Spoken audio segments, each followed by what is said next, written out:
嗱，依家呢啲嘢咧，喺屋企都好少人整噶啦。咁啊，就快過年啦，同大家分享一個鹹蛋散嘅做法。蒜蓉、南乳、鹽、豬油、雞蛋。咁我依家咧我就稱咗8兩嘅水，因為啲麵粉有冇受潮？受潮啊，落少啲。咁啊，麵粉咁啊，中筋、低筋麵粉都冇乜問題嘅。原材料就咁多啦。咁就先篩一篩啲麵粉先。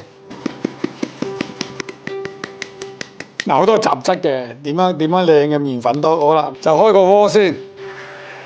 咁啊，將啲蒜蓉倒落去，將啲南乳倒落去，打埋啲雞蛋落去，倒埋啲鹽落去。嗱，豬油就唔好落住啦，首要咧就揸爛晒啲南乳，少少水添。嗱，咁依家咧就慢慢撈勻佢，就唔好落晒啲水住。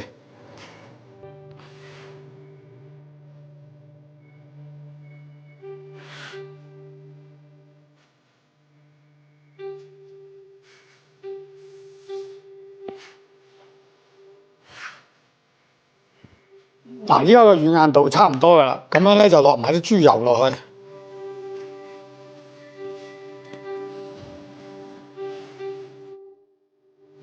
咁塊布冚住佢咧，靜止佢20分鐘至30分鐘，等佢鬆鬆筋，咁就好做噶啦。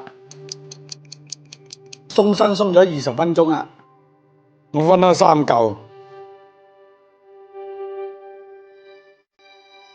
擠埋一邊咧，都要揾個布冚住佢。如果唔係咧，個面就變咗乾咗啦。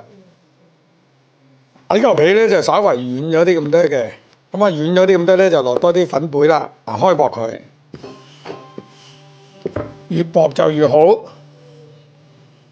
咁就切成長條形。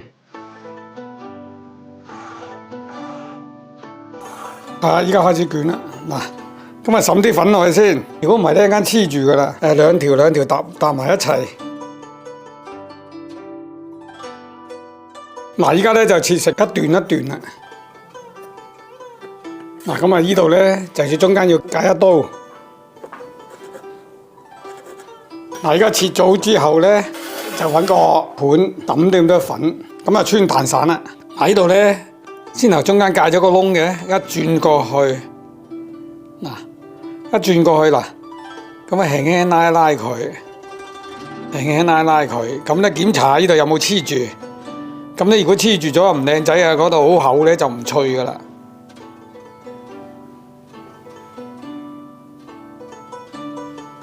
嗱，穿好之後咧就可以開油鑊嚟炸蛋散噶啦。熱油，嗱依家咧就160度，呢個就油溫差唔多啦。嗱，落去咧就4邊落。就唔好落埋一邊，唔係咧就黐噶啦。嗱，輕輕浸一浸炸佢，一陣間就要升溫噶啦。嗱，浸炸得咁上下咧，要加翻個溫度，等佢個溫度提翻上嚟，咁先起鑊。嗱，呢個顏色咧就差唔多啦。嗱，擎一擎油，擎乾油咧就倒落去。嗱，呢條蛋散咁咧，咁啊有泡嘅，起個大泡嘅，同埋有啲細泡嘅珍珠泡嘅。咁呢個蛋散咧就可以噶啦。細個喺屋企食嗰啲蛋散都係咁噶啦，冇落泡打粉啊、食粉啊呢啲嘢，所以咧呢個蛋散咧就脆啲，冇咁鬆化。以前喺酒樓都有賣嘅，逢年過節賣到新15嘅。